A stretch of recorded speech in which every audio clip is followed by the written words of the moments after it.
안녕하세요. 유상민 목사입니다. 오늘 새벽에 교회 오는 길은 제법 선선했습니다. 그러고 보니 요즘 아침 저녁으로는 그리 덥지 않습니다. 그렇다고 벌써 가을이 오고 있다고 하면 너무 섣부른 얘기겠지만 아무튼 여름의 정중앙인 7월은 내일이 벌써 마지막 날입니다. 이렇게 시간이 가고요. 머지않아서 우리는 한여름의 뜨거운 땡볕을 그리워하고 있을 것입니다. 피할 수 없으면 즐기라는 말이 있듯이요. 피할 수 없는 더위라면 적극적으로 즐겨보는 것도 좋지 않겠습니까? 그래서 저는요, 오늘 교회 테라스에서 한참 동안 일광욕을 했습니다. 일부러 이를 만들어서 동네 구석구석을 걸어 다니기도 했습니다. 굳이 그늘진 곳 찾지 않고 햇볕을 그대로 맞으면서 걸었습니다. 땀이 나고 피부는 좀 그을렀겠지만 기분은 아주 좋았습니다. 아직 폭염특보가 발휘 중이지만 그래도 내일과 모레는 비 소식이 있습니다. 이렇게 더위의 절정은 지나가고 있는 것 아니겠습니까? 여러분 조금만 더 힘내십시오. 오늘 말씀 보시겠습니다.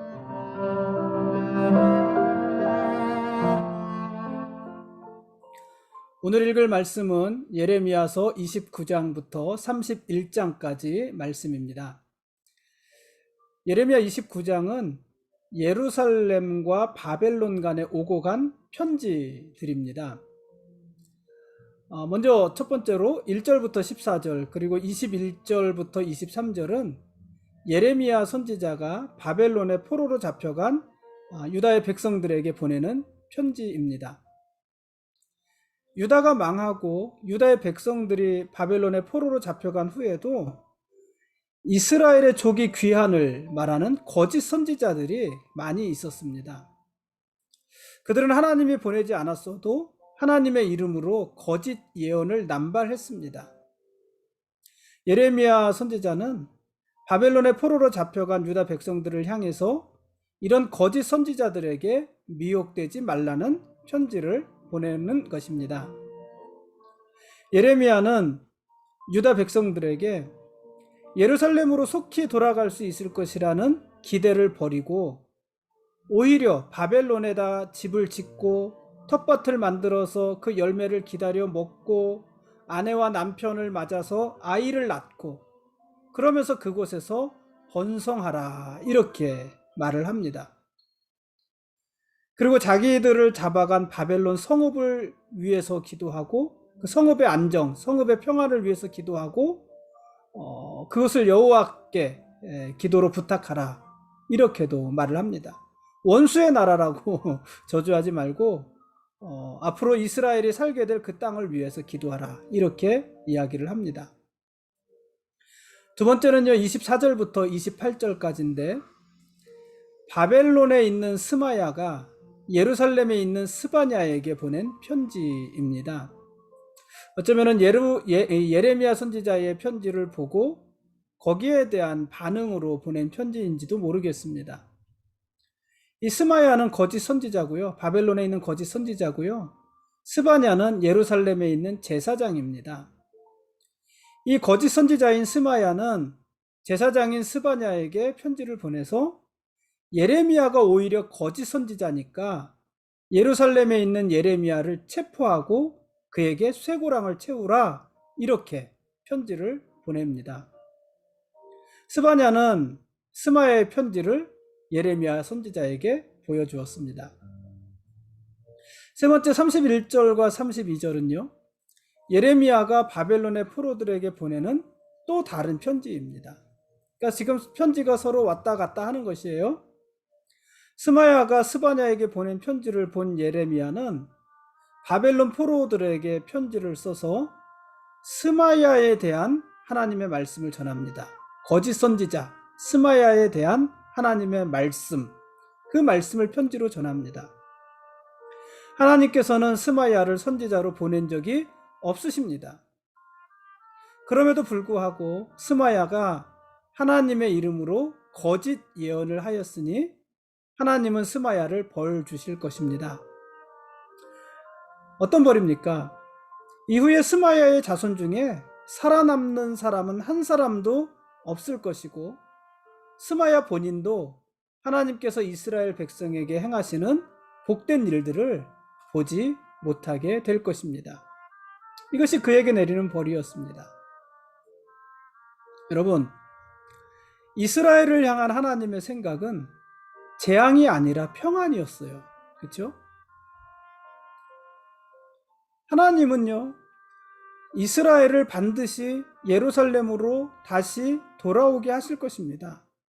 왜냐하면 하나님이 이스라엘에 대해 가진 생각이 그들을 완전히 멸망하는 것, 재앙을 내리는 것이 목적이 아니라 그들을 다시 회복시키시고 평안하게 하는 것이 목적이기 때문에 지금은 죄에 대해 심판을 받고 나라가 망하고 바벨론의 포로로 잡혀갔지만, 하나님은 그들을 다시 예루살렘으로 돌아오게 하실 것이고, 예루살렘에서 무너진 성전을 다시 세우고 성벽을 다시 짓고 그곳에서 다시 살게 하실 거란 말이에요. 그것이 하나님의 계획이란 말이에요. 하나님의 생각이란 말이에요. 그러나 지금은 그때가 아닌 것입니다. 이스라엘이 예루살렘으로 돌아오기 위해서는 70년의 시간이 지나야 합니다. 그 기간 동안 이스라엘은 하나님의 진노와 심판을 감당하면서 견뎌야 하는 것입니다. 그러면서 온 마음으로 하나님을 구하고 하나님을 찾아야 하는 기간입니다. 그 기간이 70년인 거예요. 그렇게 70년이 지나야 이스라엘의 회복, 하나님께서 이스라엘에게 주기로 하신 그 평화, 이것이 이루어질 수 있는 것입니다. 여러분, 평안을 전하는 것만이 복음이 아닙니다. 하나님의 뜻과 하나님의 계획을 정직하게 전하는 것이 복음입니다. 때로 복음은 하나님의 진노와 심판의 메시지로 우리에게 다가올 수도 있지 않습니까? 우리는요, 그렇게 불편한 메시지도 들을 수 있어야 합니다. 그러기 위해서는 어떻게 해야 될까요? 그러기 위해서는 우리가 최근에 수차 반복한 얘기지만, 우리가 그런 메시지도 들을 수 있기 위해서는 듣고 싶은 소리가 아니라 들어야 될 소리를 듣고자 하는 결단과 의지가 있어야 되는 것이에요. 듣고 싶은 소리만 듣겠다는 그 마음을 가지고는 결코 하나님의 정직한 메시지를 들을 수 없습니다. 불편하더라도, 힘들더라도, 마음에 들지 않더라도 하나님의 말씀, 내가 들어야 될 그 말씀을 듣겠다는 그 의지, 그 결단이 있어야 하나님의 메시지를 바로 들을 수 있습니다. 그래야 우리는 거짓 선지자들의 달콤한 미혹에 빠지지 않을 수 있는 것입니다. 이어서 예레미야 30장과 31장에는요, 이 예레미야서에서 가장 많은 약속의 말씀들이 기록되어져 있습니다. 이스라엘을 향한 하나님의 새로운 약속의 말씀들, 이것이 가장 많이 기록이 되어져 있어요. 그래서 보통 예레미야 30장과 31장을 향해서 가리켜서 이스라엘과 유다를 향한 위로의 소책자, 이렇게 이야기를 하기도 합니다. 예레미야서 안에 있는 또 하나의 작은 소책자라는 거예요. 근데 그 소책자의 내용은 이스라엘과 유다, 한마디로 이스라엘이죠. 이스라엘을 위로하는 말씀, 그것이 기록되어져 있는 소책자, 이렇게도 이야기를 합니다. 어떤 하나님의 약속의 말씀이 있을까요? 30장에는 이스라엘이 재난을 통과한 후에 해방으로 인도될 것을 약속하시고요, 그들의 깊은 상처는 치료될 것이라는 약속을 하시고요, 그리고 이스라엘은 다시 하나님의 백성이 될 것이다, 이런 약속의 말씀들을 주십니다. 31장에서도요, 하나님의 위로의 말씀을 이어가시는데요, 흩어진 자들은 예루살렘으로 귀환할 것이고 그들의 탄원은 응답받을 것입니다. 그리고 이스라엘은 다시 복을 받을 것이고 그 언약은 영원히 깨지지 않을 것이다, 이런 언약의 말씀, 약속의 말씀을 이스라엘에게 주십니다. 이상이 예레미야 30장과 31장에서 말씀하시는 하나님의 언약이에요. 그러니까 한마디로 하나님이 이스라엘을 어떻게 하신다는 거예요? 다시 회복시키실 것이다. 그들을 다시 예루살렘으로 돌아오게 하실 것이다 하는 그 약속의 말씀을 하고 계시는 것입니다.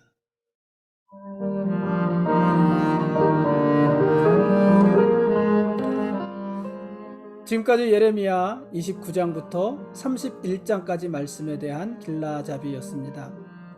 내일 읽을 말씀은 예레미야 32장과 33장 말씀입니다. 예레미야 31장 15절에서 17절 말씀에 보면 하나님이 라마에서 통곡하는 라헬의 눈물을 닦아주시겠다고 말씀하십니다. 라마라는 곳에서 통곡하고 있는 라헬의 눈물을 닦아주시겠다. 라마는 어떤 곳이고 라헬은 누구고, 라헬은 라마에서 왜 울고 있는 것일까요? 사실 이 라마라는 지역도 우리에게 아주 익숙하고요, 라헬이란 이름도 우리에게 아주 익숙하잖아요. 라헬이 누구예요? 라헬은 야곱의 두 번째 부인이죠. 야곱이 사랑했던 부인, 요셉과 베냐민의 어머니 라헬, 그 라헬을 말을 하는 것이고요. 라마는 어떤 곳이냐면은 라헬이 베냐민을 낳다가 죽잖아요. 라헬이 베냐민을 낳다가 죽는데 그곳이 바로 이 라마입니다. 그래서 이 라헬은 야곱의 부인이면서 야곱이 이스라엘의 아버지잖아요. 야곱의 아들들이 이스라엘이 되는 거잖아요. 그래서 이 라헬은 이스라엘의 어머니를 상징합니다. 그 라마는 말씀드린 대로 라헬이 베냐민을 낳다가 죽은 곳입니다. 또 이 라마는 멸망한 유다가 바벨론에 끌려가기 위해서 집결된 장소, 이곳이 또 라마입니다. 유다 백성들을 그냥 사방 각처에서 그냥 막 2명, 3명, 10명, 20명, 100명, 200명 그렇게 끌고 가진 않았을 거 아니에요. 한 곳에 모아서 집결해서 이스라엘을 끌고 갔는데 그렇게 집결한 곳이 라마예요. 그러니까 이 라마는 참 슬픈 도시 아닙니까? 그 라마입니다. 그러니까 이스라엘은 이미 망했고 유다도 똑같이 그 멸망의 길을 가고 있으니 이스라엘의 어머니인 라헬의 눈에서 눈물이 그치지 않는 것입니다. 그러나 하나님께서 그 울음소리, 통곡하는 소리를 위로해 주실 것이라고 하시는 것입니다. 물론 거짓 선지자 하나냐가, 우리가 어제 본 말씀대로 거짓 선지자 하나냐가 말하는 것처럼 하나님이 2년 안에 이스라엘을 회복시켜 주시는 것은 아닙니다. 2년 안에. 그럼 얼마나 좋겠어요? 그러나 2년 안에 라헬의 눈물을 닦아주시고 2년 안에 이스라엘을 예루살렘으로 돌아오게 하시고 이스라엘을 다시 회복시키시는 것은 아닙니다. 거짓 선지자들은 그렇게 말을 했죠. 하나님이 이스라엘을 회복시키는 것은 구원하시는 것인데 어디서부터 구원하시는 것이냐? 고통으로부터 구원하시는 것이다. 이게 아니고 어떻게 구원하시는 거냐? 고통을 통해서 구원을 하시는 것이다. 이런 거예요. 다시요. 하나님이 이스라엘을 구원하시는 것, 회복하시는 것은 어디서부터 구원하시는 것이냐? 그들이 당하는 고통에서 구원하시는 것이다. 이게 아니고 하나님이 이스라엘을 구원하시는 것은 어떻게 구원하시는 것이냐? 고통을 통해서 구원하시는 것이다 이거예요. 그러니까 고통을 통한 구원이니까 고통이 충분히 차야 되는 거예요. 그 분량이 차야 되는 것이에요. 그 기간이 차야 되는 것입니다. 그러므로 이스라엘이 다시 하나님의 은혜를 회복하기 위해서는 이 고난의 시간을 충분히 겪어야 되는 것입니다. 이스라엘이 하나님의 심판으로 말미암은 이 고통의 시간을 충분히 견뎌내지 않으면 하나님의 회복도 구원도 없는 것입니다. 그 기간이 얼마라는 거예요? 그 기간이 70년이라는 것입니다. 그래서 하나님은 이스라엘에게 구원과 회복을 선포하라 이렇게 말씀하지 않으시고 구원과 회복에 대한 이 말씀을 책에 기록하라, 이렇게 말씀하시는 거예요. 30장 2절입니다. 하나하나 다른 거짓 선지자들의 말처럼 2년 안에 하나님이 이스라엘을 다시 구원하시고 회복하실 것이라면 그 말씀을 기록할 짬이 어디 있겠습니까? 선포해야지요. 근데 이게 당장 이루어질 일이 아니라 70년이라는 긴 시간을 필요로 하는 것이기 때문에 지금 선포해봤자 다 잊어버려요. 그러니 선포하라고 하지 않으시고 책에 기록하라, 이렇게 말씀을 하신 것입니다. 이스라엘의 구원과 회복이 지금 당장 이루어질 일이 아니라는 것입니다. 이 기록된 말씀은 어떤 특징이 있습니까? 우리는 성경에 기록된 성경을 지금도 보고 있잖아요. 그러니까 이 기록된 말씀은요, 시간을 넘고 공간을 넘어서 다른 사람들에게 전해지는 것이에요. 누구에게요? 이 기록된 하나님의 말씀, 예루살렘 회복에 대해 기록된 이 하나님의 말씀은 시간을 넘고 공간을 넘어서 예루살렘의 포로로 잡혀가게 되는 유다 백성들에게 전해질 것이고, 낙심해서 포로로 잡혀가는 유다 백성들에게 전해질 것이고, 거기서 더 나가서 실제로 예루살렘으로 귀환하게 될 유다의 백성들, 이스라엘에게 백성들에게도 전해질 것입니다. 그때까지 이스라엘은 바벨론에서 포로의 삶을 살아야 하는 것입니다. 바벨론에서 포로의 삶을 사는 것은 하나님의 심판이지요, 당연히. 그것은 하나님의 심판이지만, 그러나 다른 한편으로 보면 더 나은 하나님의 언약, 더 나은 하나님의 은혜, 더 나은 이스라엘로 나아가기 위한 과정이기도 한 것입니다. 그러므로 여러분, 혹시 오늘 여러분이 겪고 있는 고난이 있다면 무조건 그 고난을 없애달라고만 기도하지 마시고, 하나님이 왜 그런 고난을 주시는지, 그 고난은 내가 감당해야 될 고난인지 아니면 피해도 되는 고난인지 여러분 분별하며 기도하십시오. 그리고 만일 우리가 감당해야 될 고난이라면 조금 어렵고 힘들어도 그 시간을 감당하십시오. 그 시간을 견디어내십시오. 그래야지 하나님의 다음 스텝이 있는 것이에요.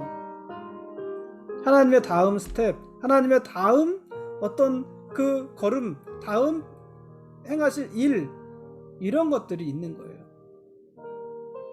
70년의 그 심판의 기간, 포로의 기간을 견딘 사람들은 이스라엘의 회복을 경험하는 것이고, 2년을 말을 하고 즉각적인 것을 말을 했던 거짓 선지자들은 그것을 보지 못하게 되는 것이에요. 견뎌야 될 고난이 있다는 것입니다. 오늘은 여기까지 하겠습니다. 하나님이 우리의 왕이십니다. 언제나 우리는 그분의 거룩한 백성들입니다. 고맙습니다.